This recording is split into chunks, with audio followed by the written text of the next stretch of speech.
Бүгүн биз Делил Кара менен биргеликте алиназик даамын жасоого кириштик. Алгач биз 2 даана баклажан, помидор жана болгар калемпирин оттун табына койдук.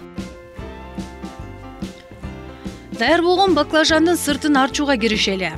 Ысык болгон үчүн муз кошулган сууга колубузду салып турууга туура келет. Арчылгандан соң майда кылып бир формада туурап даярдап алалы.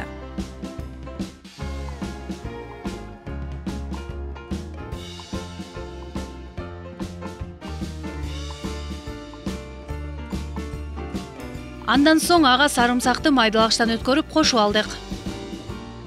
Эми 150 грамм сүзмөнү салып алалы. Татымына жараша туз кошуу бул биринчи орунда турат экен.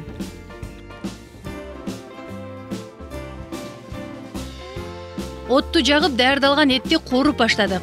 Ашпоозчубуз тажрыйбалуу болгондуктан этти жалын чыгарып кууруп жатты.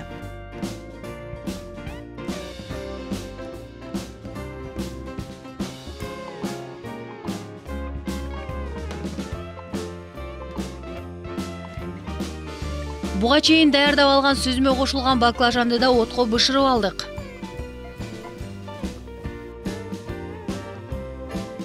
Тамактын даамын дагы мыкты кылуу үчүн сары май кошуу керек экен. Ал үчүн майды эритип, ага мурч кошо кеттик.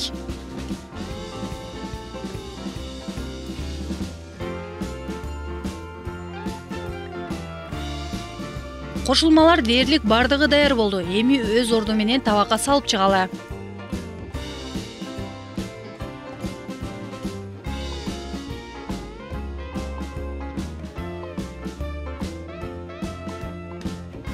Буга чейин даярдап алган помидор менен болгар калемпирин да кошо кетели.